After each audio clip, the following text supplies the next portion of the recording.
Entre ellos tres de muchísimo prestigio como la doctora María Eugenia Talerico, Marta Nercellas y Daniel Sapsay han denunciado a Sergio Massa por violación del Código Nacional Electoral, por abuso de autoridad, fraude, malversación de caudales, por haber malversado 15.000 millones de dólares, 15.000 millones de dólares durante el plan Platota, durante la campaña electoral. Va a tener que rendir cuentas ante la justicia. Repito, acaban de denunciar a Sergio Massa por malversación de fondos.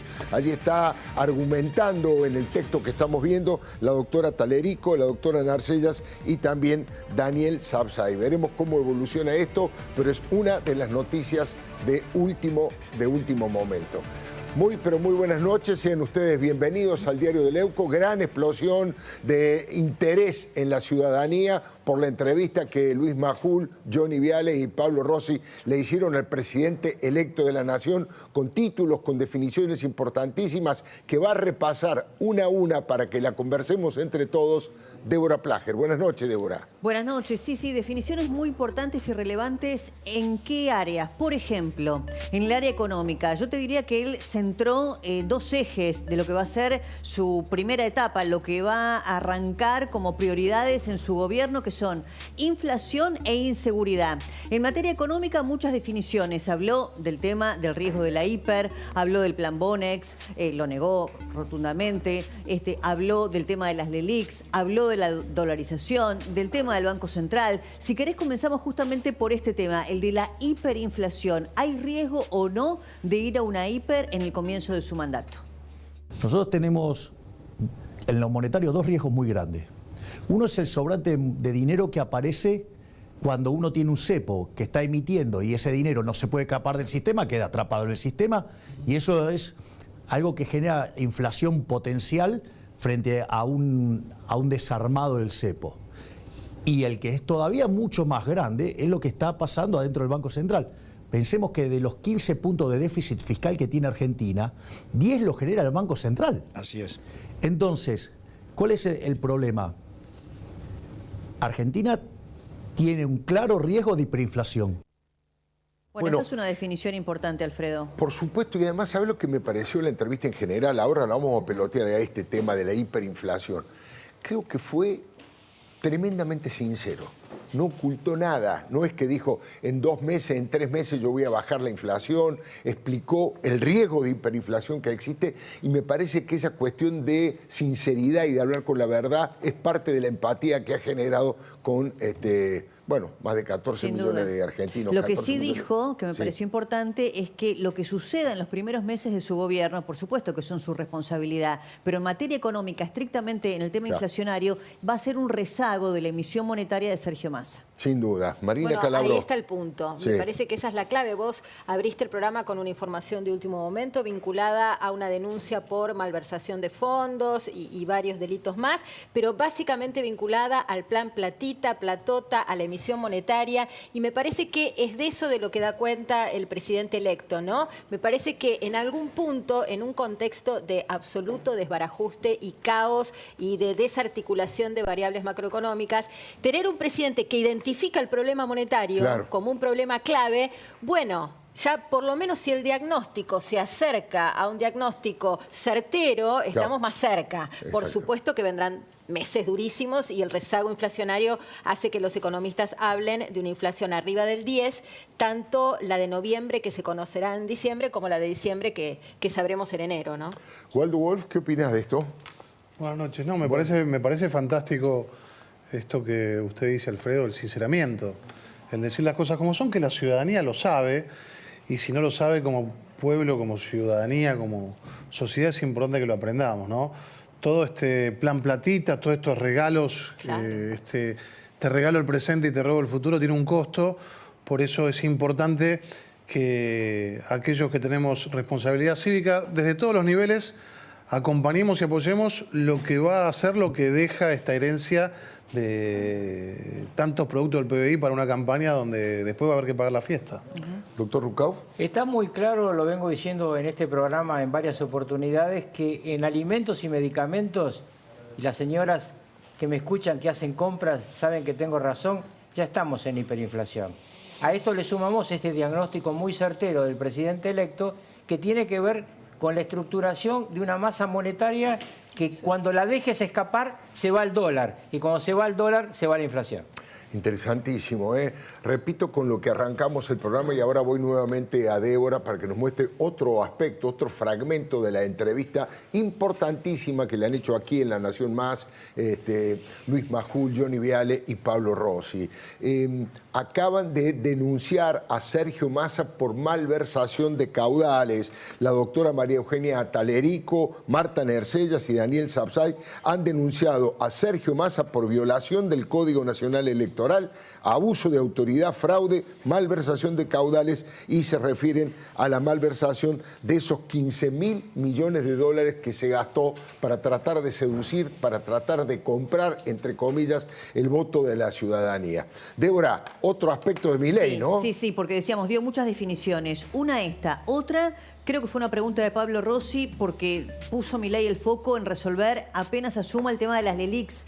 Y Pablo Rossi le preguntó por un plan Bonex. Lo negó rotundamente y ahora lo vamos a compartir. Habló además de cómo es el camino hacia lo que él ratifica, que es la dolarización. Pero también me echó algunas anécdotas o algunas cuestiones que hablan de lo personal, de cómo está Javier Milei o cómo transitó esta campaña hasta llegar a ser hoy presidente electo. Mira, esta anécdota que contó, no sé, yo por lo menos no la había escuchado antes, contó que en algún momento se cruzó con un chico de Rappi, dice, bueno, era un voto propio, yo sabía que me acompañaban, por eso bajé la ventanilla de mi auto y decidí saludarlo. Y cuenta que pasó lo siguiente.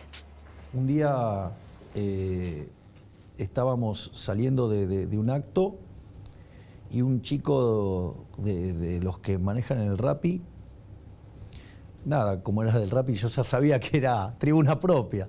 Entonces le bajé el vidrio. Bueno, todavía no era presidente electo, así que valía todo. Podía hacerlo.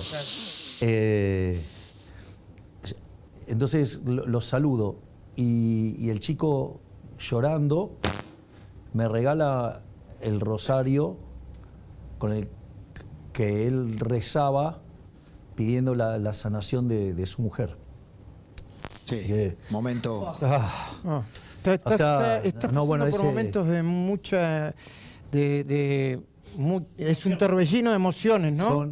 Hay emociones que son muy, muy fuertes. O sea, ¿me comprendés que para ese chico ese rosario tenía una connotación? Es el rosario con el que rezaba y la mujer salió de una enfermedad. Sí. Fuerte. Y que te lo regale. Sí. Para que tenga fuerza y soporte. Digo, ustedes saben, soporté la peor campaña sucia de la historia. Sí. Y que alguien lo sienta así y te diga, es fuerte. Bueno, además de la emoción que muestra Javier Milei con el regalo de este chico, de este Rappi, que le da ese rosario que le había ayudado a rezar para que se sanara su mujer y se lo da a Milei. Además de esa emoción, me parece que nos permite entrar en el tema que fue tan discutido durante la campaña sobre la emocionalidad de Milei. Hoy lo hemos visto, yo diría, desde que ganó las elecciones y un poco antes, sumamente tranquilo, sumamente sereno, diciendo cosas muy razonables. No sé qué opinan ustedes. ¿Es algo que lo ha aprendido? ¿Este es el verdadero Milei o en algún momento le van a saltar los tapones y va a tener una actitud más agresiva? ¿Cómo lo ven? Todos los que... Ay, perdón. Digo, todos los que hemos visto a Milei hablando fuera de cámara en los últimos 2 años, sabemos que hay 2 Milei. El profesor de economía, sí, que te explica con todo detalle el tema económico, y el showman. Él creció en la política a partir del show. Y entonces ese show fue el que atrajo, porque empezó a decir 2 cosas que eran fundamentales. Tomó la bronca de la gente y habló de la casta. Y tomó el dolor de la gente en materia económica y dijo, en la época de Menem había estabilidad, dolarización. Sí. Esos fueron sus 2 caballitos de batalla. Pero cuando ustedes lo ven hoy, en todos los reportajes que lo hemos visto, él está planteando un esquema muy racional. Por eso yo le decía a un colega tuyo de Clarín, de Radio Mitre de Córdoba hoy, que Milei puede gobernar. Esta duda que me plantea la gente en la calle. Sí. ¿Puede gobernar? Sí puede gobernar. No es una persona que tiene arranques permanentes. Se enoja como todo el mundo. Como se enojó hace rato un jugador de fútbol cuando le pegaban a su mujer en la tribuna en Río de Janeiro. Se enoja, Está bien que se enoje. A mí me molestan los tipos que están siempre tan duros que parece que la vida le pasa por al lado y que el dolor ajeno no les duele. Ahora, ¿puede gobernar? Sí, aunque tenga pocos legisladores, porque va a tener los legisladores de Juntos por el Cambio. El movimiento estratégico de Mauricio Macri y de Patricia Bullrich ha cambiado la historia de esta transición. Y esto es una cosa sumamente importante para entenderla. Seguro. Yo el otro día dije, y alguno lo malinterpretó, que Macri es mejor expresidente que presidente. No era un ataque. Era ver cómo un tipo que vivió el dolor del poder, porque hay que estar adentro para saber lo que pasa, le está diciendo al otro que va a entrar, mirá, esto no es sencillo. Y está bueno que Milei nos diga lo que viene es duro. ¿Alguien quiere opinar sobre el tema de la emocionalidad? Mi sensación, y esto un poco preguntando en el círculo íntimo de Milei, porque a partir de lo que fue la victoria en Las PASO uno dice, bueno, se le va a volar la peluca. Claro. Va a salir el Milei exacerbado, el Milei que se Soberbio, lleva... claro. Sí. Y la verdad es que a mí me sorprendió que eso no ocurriera y entonces consulté un poco qué veían los que convivían con él y me decían, mira, él está muy acostumbrado a laburar y a sobreponerse a la presión, actuar bajo presión. Él tuvo una infancia dura, claro. Él vivió momentos muy complejos, no la tuvo nunca fácil y para él la presión es como el hábitat natural. Adrenalina, le genera Claro, adrenalina. entonces, fíjate que los hechos clave, la victoria tremenda en Las PASO, después el haber quedado segundo en la elección general, Sí. la situación de debate mano a mano, donde intentó hasta toserle arriba a su contrincante Claro. y sin embargo no lo sacó.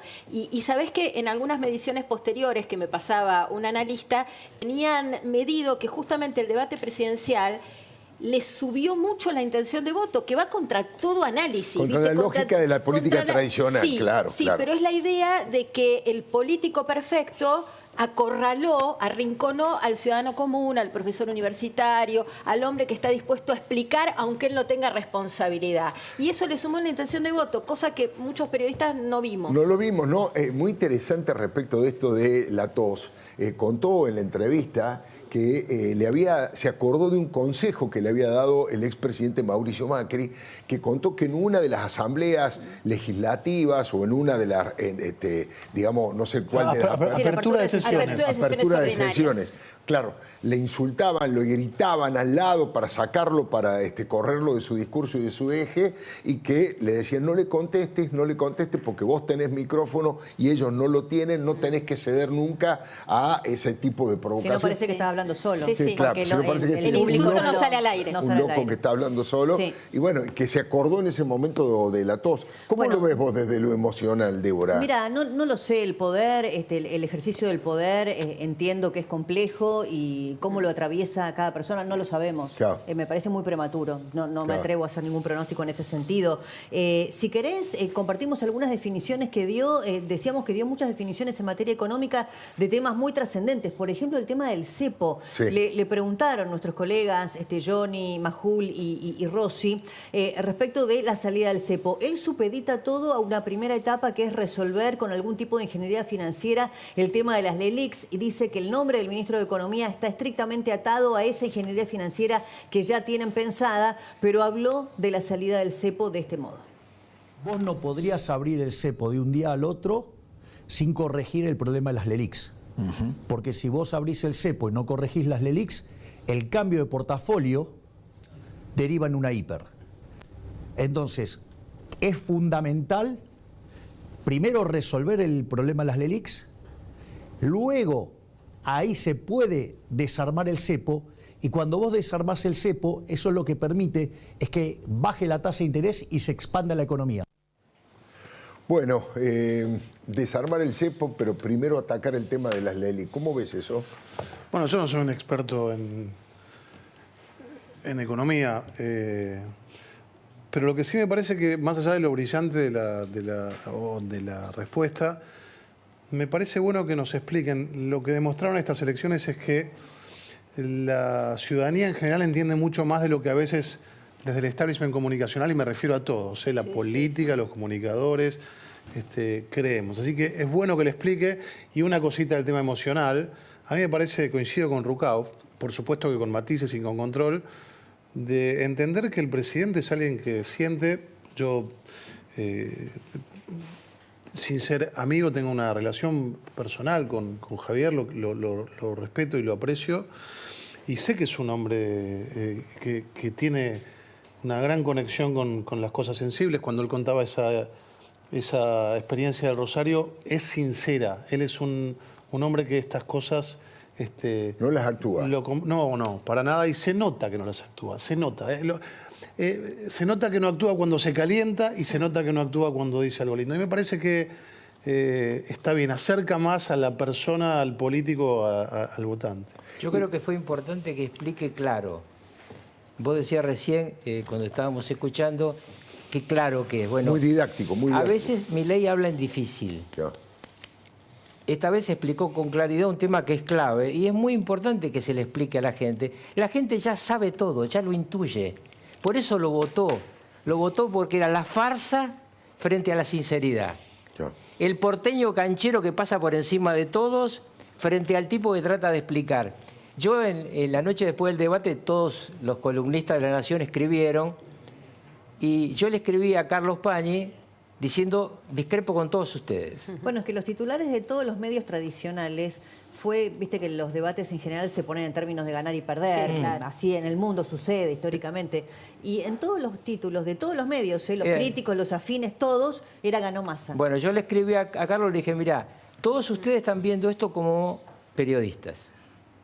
La gente le molesta que traten de pasar por encima de uno de los dos candidatos. Castigó el soberbio, castigó Eso, Por eso digo, fue una lectura probablemente sí. errónea que no pudo medir eso que le pasó y al además ciudadano. molesta más en el interior. Miren, yo viví 2 años en Salta muy clave en mi vida. 4º y 5º año del secundario. Yo era el porteño insoportable para los salteños. Y ahí me di cuenta cuán mal cae los cancheros que somos. Y yo cada vez que lo veía más a contestarlo y decirle por sí o por no, yo me imaginaba a la gente del interior diciendo esto no es lo que queremos. Yo creo que ahí empezó la debacle final del gobierno. La debacle inicial es todo este gobierno. Fíjense que hemos hoy encontrado de vuelta al presidente de la República. Sí, es la novedad del día, existe Alberto Fernández. Sí. Bueno, si querés, mira, hay algo que es interesante, vos decías, los temas complejos los ha explicado, por lo menos en esta entrevista, creo yo, de una manera accesible para el público. El plan Bonex todos tenemos en la memoria, sí, creo que bastante fresco, ¿no? Sí, sí. Lo que representa, lo que significa. Y ahí él explicó, justamente cuando avanza sobre el tema de resolver el problema de las LELIQs, cómo articularía esa ingeniería financiera, qué pasaría con esa deuda, y en un momento Pablo Rossi se lo pregunta directamente y le dice, ¿plan Bonex? Y ahí contesta Milei. El desarmado de las LELIQs es a mercado. Es decir, se respeta a rajatabla el derecho de propiedad. Y yo creo Dicho de otra manera, no hay plan Bonex. no hay plan Bonex, exactamente. La contracara de eso es olvídense de una expropiación, olvídense de un plan Bonex o cosas por el estilo. Bueno, ahí obviamente, con una sí, contundencia, animando a que la gente empiece a recuperar la confianza, la inversión.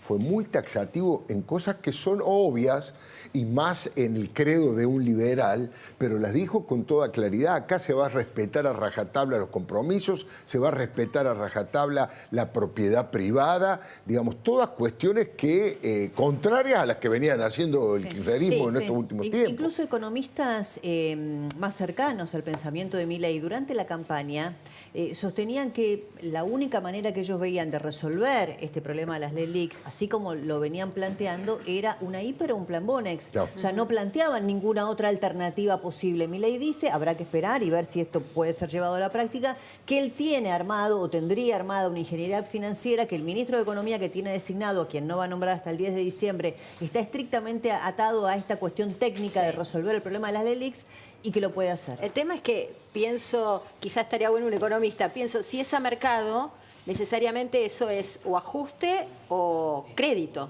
Claro, claro. Ajuste hay seguro. Sí. Claro, Acá hay porque 2 ajustes no se posibles. me ocurre otra forma de que sea a mercado, porque hace mucho O se hincapié en hace esa un expresión. ajuste racional con un acuerdo político que hoy todavía no apareció, porque se requiere de la generosidad que tuvo Angelós con nosotros. El plan de convertibilidad, se han olvidado, salió por ley. Gracias a Angelós, que consiguió que el radicalismo diera quórum y se abstuviera. Entonces, Acá hay que ver cómo se comportan la demás parte de la realidad. Él está planteando la hipótesis de creer en la responsabilidad. Todos tenemos que creer en la responsabilidad. Hay un presidente elegido por semejante volumen de votos, lo menos que pueden hacer lo que perdieron es decirle, bueno, el primer año te ayudamos a hacer lo que vos crees que hay que hacer y después el pueblo juzgará. Por eso tiene que ser muy rápido, Waldo, perdón. Perdón. Por eso lo tiene que hacer rápido, porque ahora ¿qué tiene Milei a su favor? El capital político que le dio haber sacado 11 puntos de ventaja sobre su contrincante, 56% de los votos, un capital político enorme que lo tiene que poner ahora en juego, porque es lo que tiene, para llevar al Congreso si es que algunas de estas cuestiones tienen que ser por ley y tienen que pasar por allí, y que lo acompañen sectores de Juntos por el Cambio que pueden ser en algún caso refractarios. No, yo digo no solo gente de Juntos por el Cambio. Apelando a esa ciudadanía, ese 55% histórico, el presidente de la Argentina que con más votos es el cuarto de la historia, 2 veces Perón, Irigoyen y Milei. Hablo de la redemocratización para acá. Después del 83. Es un balotaje. Pero voy a hacer hincapié en el concepto y en el espíritu de lo que decía Rucauf. Nosotros como oposición, en el 2019, hasta que expropió Vicentín, le aprobamos las leyes porque corresponde darle crédito al presidente que entra porque se lo ganó en las urnas. A partir de Vicentín, bueno, el cambio fue rotundo. Ustedes recuerdan que él empezó con 60-70% de aprobación. Pero digo, no solamente aquellos sectores de Juntos por el Cambio que por ahí no tomaron la decisión de acompañar formalmente, pero también a un montón de diputados y senadores de un ala con la que se puede conversar del peronismo, el peronismo federal, darle el crédito a alguien que todos sabemos lo que está heredando. Esta Lelic nos las dejó él. No, claro. Esta multiplicación de la masa crítica de pesos nos la dejó él. Así que hay una ¿vos crees que el peronismo tal vez, el peronismo que gobierna, el peronismo tradicional tal vez acompañe sobre todo los diputados que responden a los gobernadores que tienen relación con los intendentes? No creo que el Hay que ver cuánto queda del cristicamporismo, pero sí apelar a este aprendizaje que tenemos todos. Estaban llenas las listas de camporistas. Aprender un poco este aprendizaje que todos tuvimos de humildad y decirnos a la política, ojo que la ciudadanía aprendió mucho más que nosotros y si no llegase a hacerlo también aquellos sectores, también hay que transmitírselo a la ciudadanía. Atención que dijo algo, yo no sé si en este reportaje, yo vi hoy el de Adorni, pero dijo algo sumamente importante a esto y que complementa lo que dice Wolf.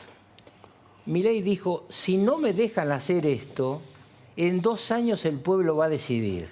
¿Qué está diciendo Milei? La elección de medio término. Exactamente. Entonces, él dice, podemos llegar a tener dentro de 2 años una victoria aplastante más grande que esta si no me dejan hacer las cosas. Y conseguir la cantidad de diputados que necesita. Claro, porque está diciendo, bueno, yo quiero encontrar una solución, quiero encontrar una solución con la gente racional de la Argentina, quiero que se escuche al pueblo argentino, pero si no se lo escucha, hay un abismo. Miren, ya planteó que hay un abismo. Para que nadie se sorprenda, si no se dejan hacer las cosas como hay que hacer, lo que le deja este gobierno al gobierno que asume no tiene historia. No. Hoy el propio Macri dijo que es peor que mucho peor. 3 o 4 veces peor en cuanto a lo económico. Es el triple del gasto público a valor moneda constante que dejamos con Menem en 1999. El triple. Y en ese momento la convertibilidad se le convierte un peso grande a De la Rúa porque no bajamos suficientemente el gasto público. Claro que sí. Impresionante. Sí. En un momento me parece también interesante, habla del tema del empleo, es el de los empleos y salarios, les digo a Rafa,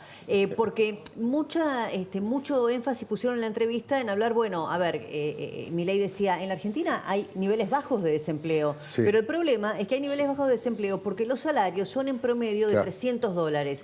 Entonces Milei puso foco y lo explicó en este fragmento respecto de, bueno, cómo él llevaría los salarios que hoy son de $300 a, bueno, que lo diga él. Él dijo el monto que espera que sea el salario promedio en la Argentina. Esta situación es tan descabellada lo que estamos viviendo, sí, porque te pueden decir la tasa de desempleo está en el 6%, 7%. Sí, pero muy magro, ¿no? Ahí está la respuesta. Pero se logra con salarios donde el sector formal, el 30% está debajo de la línea de pobreza. Es el modelo del populismo empobrecedor. Claro. El pobrismo. Exacto. Entonces sí, tenés pleno empleo de salarios miserables. Bueno, trabajadores en relación de dependencia, pobres. Que son pobres y además con un nivel de empleo negro, de empleo informal, que es brutal y que tampoco se representa con contundencia a la hora de... Cuando comenzó la convertibilidad, el salario promedio en dólares era $430. Cuando terminó en 1999, $1.800. Sí. Es cierto que en el medio de ese proceso quedó mucha gente fuera del mercado de trabajo. Se ajustó por cantidad, Exactamente. en ese caso. Pero entonces hay que hacer las cosas mejor que las que le hicimos. Seguro. No intentar que las haga peor y tratar de seguir con este camino, que es un camino desastroso. Sumémosle un concepto que la tasa de desempleo o la cantidad de desempleo se mide en función de cuánta gente está buscando trabajo. Exactamente. Sumado En a la los, última semana. sumado a los trabajadores formales que están por debajo de la línea de pobreza, hay un montón de gente clientelizada con unos planes paupérrimos, precarios, como para que no busquen trabajo y apenas puedan comer hasta fin de mes como mucho. Esto de vuelta es impecable, mucho impecable. más. Bueno, eso es gravísimo desde el punto de vista de la cultura de la sociedad y de la comunidad. Un tema delicado, un tema muy delicado. A ver qué opinás, Waldo, qué opinan todos ustedes.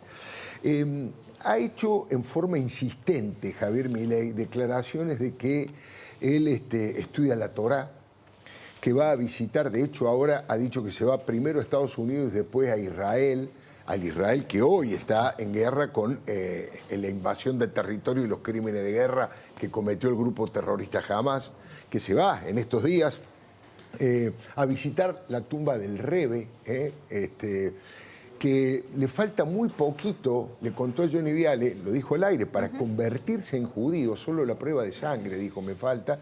¿Y qué tiene de malo? Dice, algunos rezan con un sacerdote, se sienten contenidos, yo tengo una contención con los rabinos. Es un tema delicado, hoy recompuso, como vimos, por el llamado a la relación con el Papa Francisco, digo desde el punto de vista político. ¿Eso le sirve, le ayuda, lo pone en una situación de riesgo? ¿Cómo ves eso? Bueno, por empezar, lo vivo como un canto a la libertad. El artículo 14 de nuestra Constitución establece la libertad de culto. Somos una sociedad que en los últimos años hubo una reivindicación de las identidades. ¿Cómo me identifico? Me autopercibo. ¿Cómo me autopercibo? Entonces, mucho más allá que de su identificación tal cual él lo describe con el judaísmo, me parece fantástico que ni siquiera se cuestione cuál es la fe que profesa cualquiera, y mucho menos el presidente. Claro.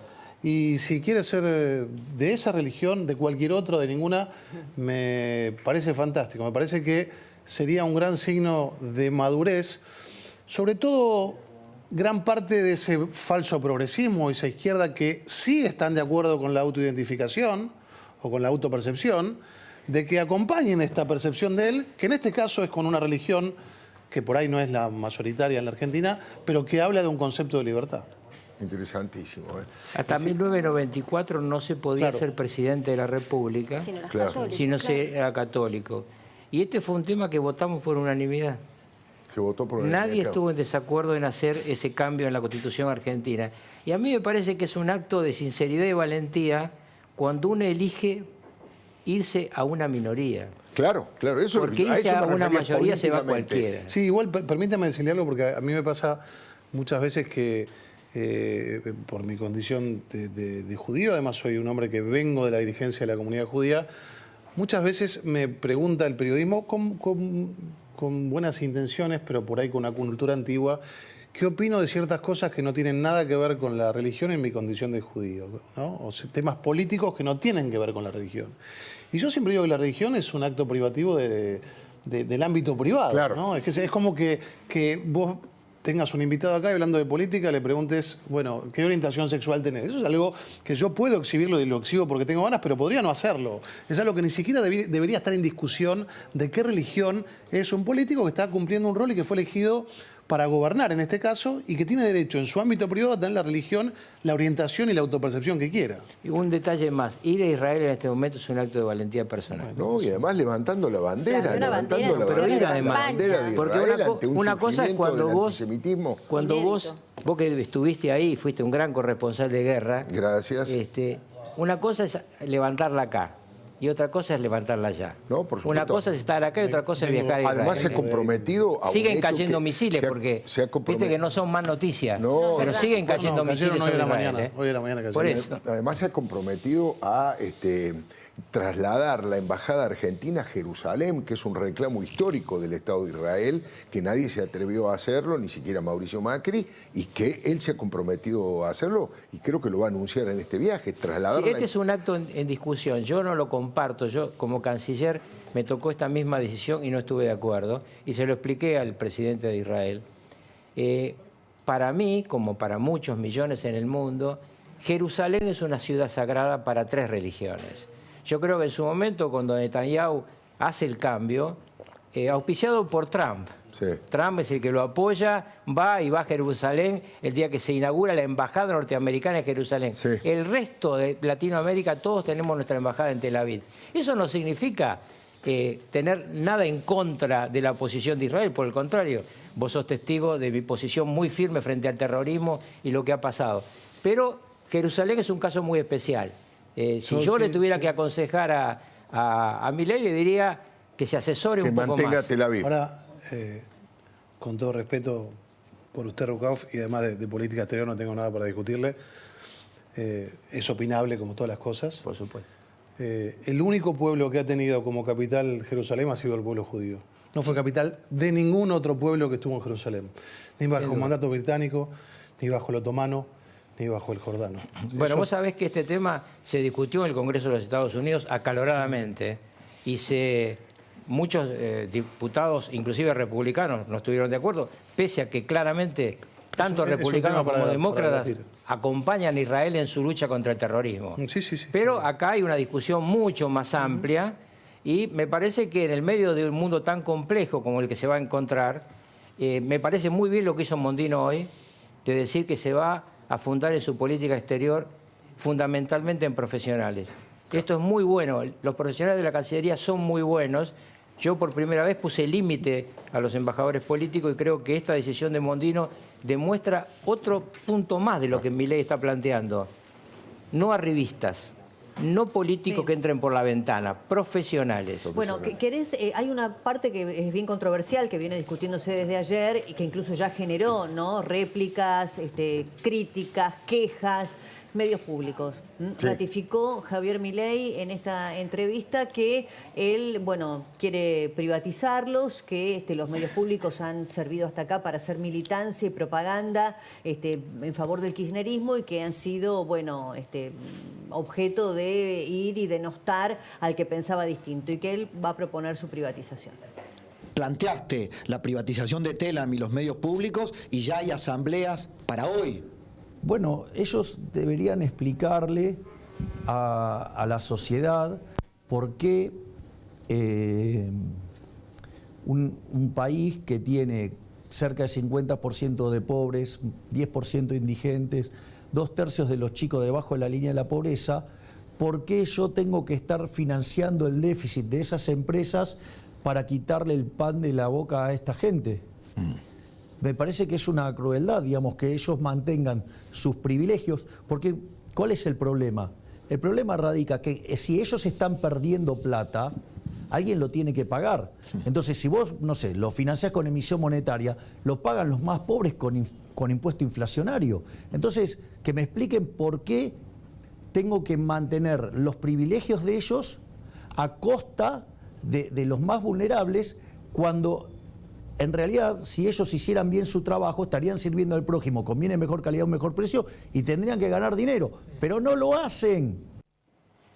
Lo que pasa es que el valor de los medios públicos hoy es su infraestructura edilicia, porque tienen un pasivo tan enorme respecto de la cantidad de empleados, del pasivo eventual de reducir la cantidad de empleados que hay hoy. La tecnificación y la tecnología hace que se puedan hacer los mismos trabajos con mucha menos cantidad de gente. Bueno, la discusión respecto de la agencia, ¿no?, de Telam, hoy, sí, ¿no?, en este contexto de cómo corren las noticias. Entonces, la privatización parece más un camino hacia otra cosa. Sí, porque él habló de reordenamiento, saneamiento, no específicamente en medios públicos, en general, en las empresas del Estado que quiere privatizar para después vender, digamos, ponerlo en valor para después venderlo. Sí. En el caso de los medios públicos es la frecuencia lo que cuesta, ¿no? Lo que vale, más allá de que el pasivo...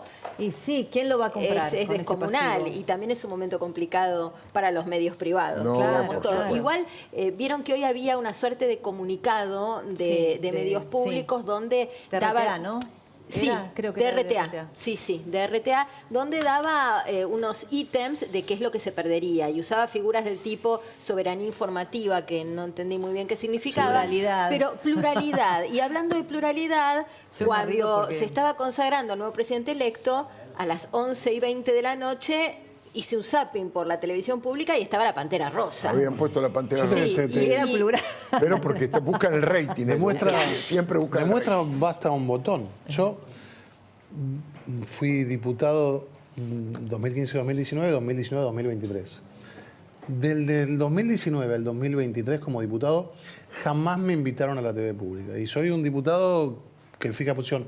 Y fui un año vocero de la ciudad de Buenos Aires. Sí, claro. Y nunca volví a la TV pública. Hace 4 años que no estoy invitado a la TV pública. Te digo como ejemplo, ¿no? Una cosa que habría que explicar, que tendría que explicar el presidente electo y luego cuando sea gobierno, es cuánto nos cuestan estas cosas.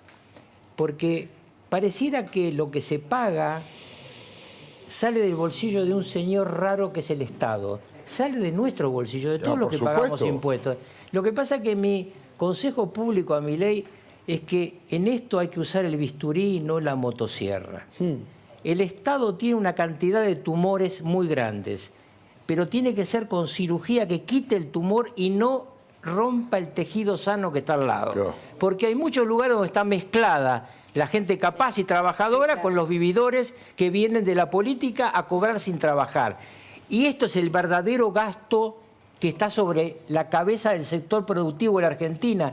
Cuando un señor tiene problemas en el sector agropecuario es porque el Estado le quita para dar estas cosas y no lo ayuda cuando tiene problemas. Marina Calabro nos va a contar una historia de Fátima Flores que vale la pena estar atentos.